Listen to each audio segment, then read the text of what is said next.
Salam spasi. Mari bersama atau bersatu para advokat di seluruh Indonesia bersama dengan spasi menolak dan mendesak DPR RI Komisi 3 untuk menghapus pasal 142 ayat 3 huruf P pada rancangan Undang-Undang Kitab Undang-Undang Hukum Acara Pidana terkait adanya pelarangan advokat untuk berpendapat di luar pengadilan, di mana di dalam pasal 142 ayat 3 huruf P, rancangan Undang-Undang Kitab Undang-Undang Hukum Acara Pidana, advokat dilarang memberikan pendapat di luar pengadilan terkait masalah kliennya.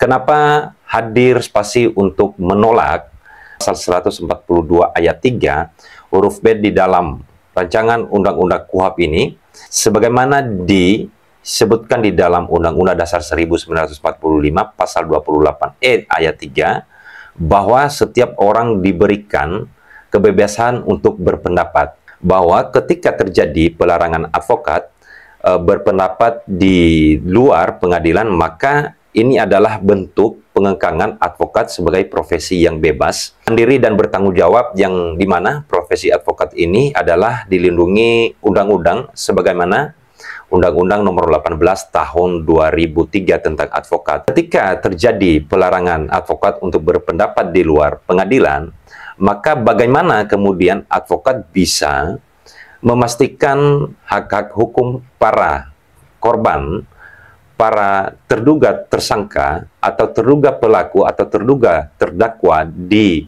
proses perkara pidana terpenuhi atau diberikan oleh penegak hukum lain. Adanya pelarangan advokat untuk berpendapat ini jelas-jelas bertentangan dengan Undang-Undang Hak Asasi Manusia, yang dimana di dalam pasal 23 ayat 2 Undang-Undang Nomor 39 tahun 1999 bahwa setiap orang bebas untuk mempunyai, mengeluarkan, atau menyebarluaskan pendapat sesuai hati nuraninya secara lisan dan atau tulisan melalui media cetak maupun elektronik dengan memperhatikan nilai-nilai agama, kesusilaan, ketertiban, kepentingan umum, dan keutuhan bangsa.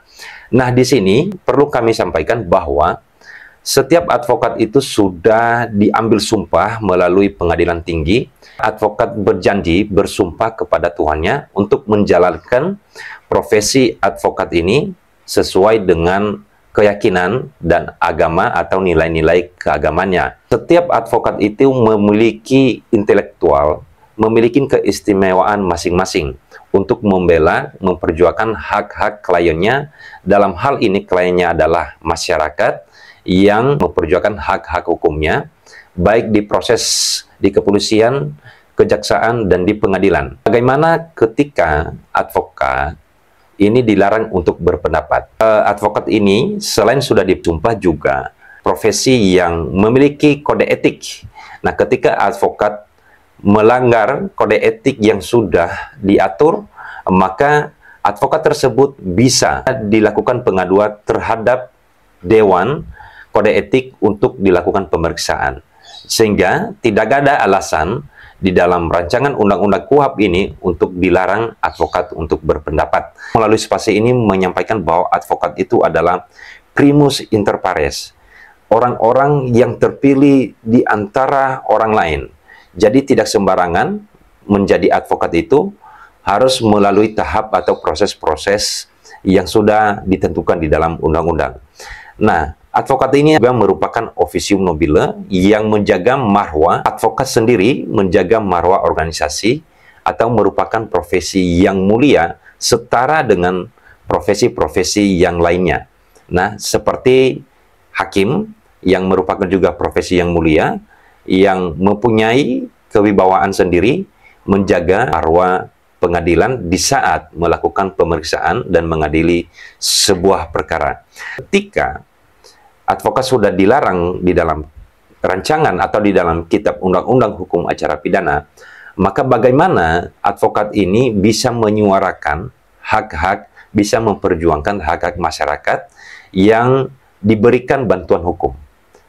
Yang hal ini ada kekurangan atau tidak dipenuhi oleh penegak hukum lain.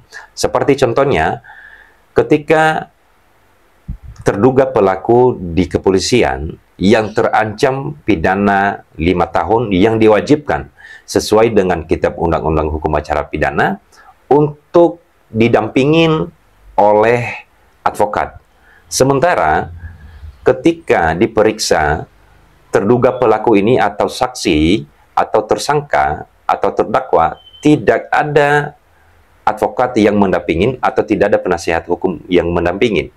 Kadang-kadang yang terjadi di lapangan bahwa ada pemeriksaan, ada BAP saksi, ada BAP terdakwa, tersangka di proses pidana, tidak ada satupun nama atau tidak ada satupun penunjukan ataupun diberikan hak kepada masyarakat atau yang menjadi korban atau terduga pelaku untuk didampingin penasihat hukum, untuk didampingin advokat. Nah, ini juga yang perlu diperhatikan.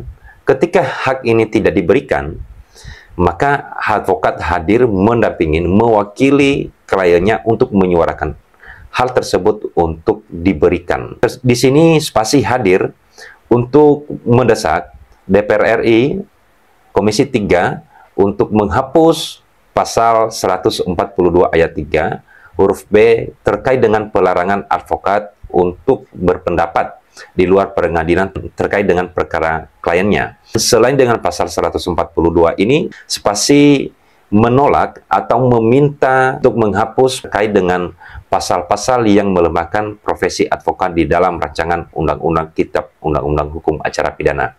Semoga hal ini didengar oleh DPR RI dan seluruh advokat yang ada di Indonesia dari latar belakang profesi advokat manapun. Kami mengajak untuk bersama-sama dengan Spasi menyuarakan hal ini. Karena kenapa? Ini hal-hal yang melemahkan, yang melakukan pengangkangan terhadap profesi kita sebagai advokat. Terima kasih. Salam Spasi.